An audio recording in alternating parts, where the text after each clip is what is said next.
Taste the Daily.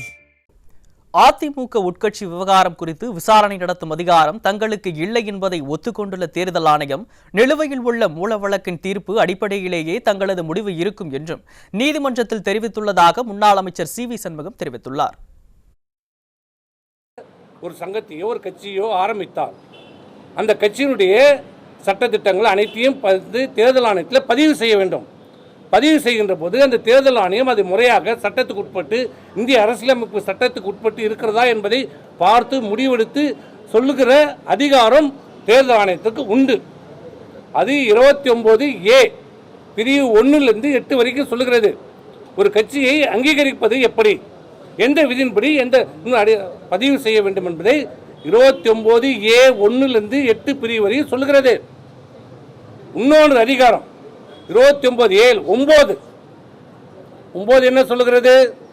29A 9 பிரிவு 9 என்ன சொல்லுகிறது என்றால், பதிவு செய்யப்பட்ட அங்கீகரிக்கப்பட்ட தேர்தல் ஆணையத்தால் அங்கீகரிக்கப்பட்ட பதிவு செய்யப்பட்ட ஒரு இயக்கம், ஒரு அமைப்பு, அந்த கட்சியிலே ஏற்படுகின்ற மாற்றங்கள், பொறுப்பாளர்கள் மாற்றங்கள், இல்லை கட்சியினுடைய பெயர் மாற்றம், இல்லை அலுவலக மாற்றம், அந்த பொறுப்பாளர் மாற்றம் ஏதாவது ஏற்பட்டால் உடனடியாக தேர்தல் ஆணையத்துக்கு தெரிவிக்கப்பட வேண்டும்.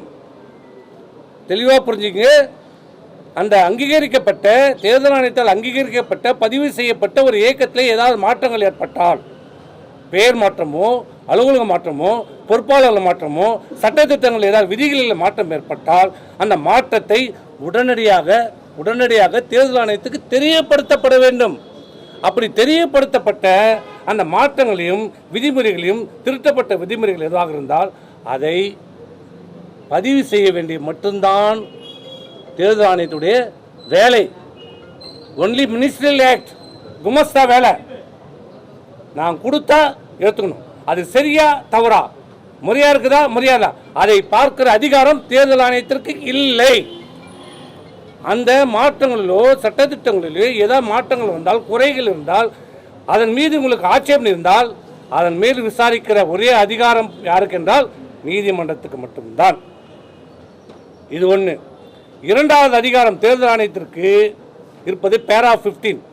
ஒரு இயக்கத்தில் பிளவு ஏற்பட்டாலும், ஒரு குழு இருந்தால், நாங்கள் தான் அந்த அமைப்பை சேர்ந்தவர்கள் என்று சொன்னால் அதன் மீது தேர்தல் ஆணையம் தனக்கு கிடைத்திருக்கிற தகவலின் அடிப்படையில், கொடுக்கப்பட்ட ஆவணங்கள் அடிப்படையில் அந்த பிளவில் இருக்கிற குரூப்பும் இல்லை அந்த பிளவுப்பட்ட குழுக்களை சார்ந்தவர்களை விசாரணை செய்து யார், எந்த அமைப்பு, எந்த குழு அது உண்மையான அந்த இயக்கத்தை பிரதிநிதிப்படுத்துகிறது என்று சொல்கின்ற விசாரணை செய்து சொல்லுகின்ற அதிகாரம் இது ரெண்டு தான். ஒன்று 29A படி ஒரு கட்சியை பதிவு செய்வது ஒரு அதிகாரம். அதிலே தேர்தல் ஆணையத்துக்கு முழுமையான அதிகாரம் இருக்கிறது.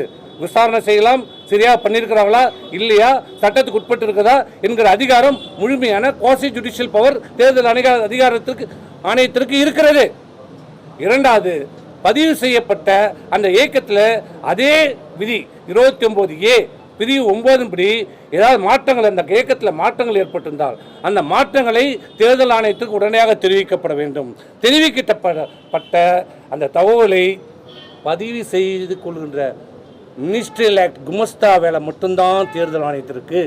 இதை சென்னை உயர்நீதிமன்றம் ஏற்கனவே இதே அனைத்து இந்திய அண்ணா திராவிட முன்னேற்ற கழகத்தினுடைய வழக்கிலே சென்னை உயர்நீதிமன்றம் ரெண்டு சீஃப் ஜஸ்டிஸ் பானர்ஜி பண்டாரி சென்னை உயர்நீதிமன்ற 2 தீர்ப்புகளிலும் தெளிவாக சொல்லப்பட்டிருக்கிறது.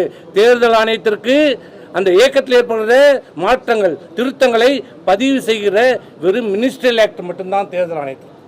இதை இப்போது நடைபெற்ற வழக்கு விசாரணையிலும் தேர்தல் ஆணையம் ஒட்டுக்கொண்டிருக்கிறது.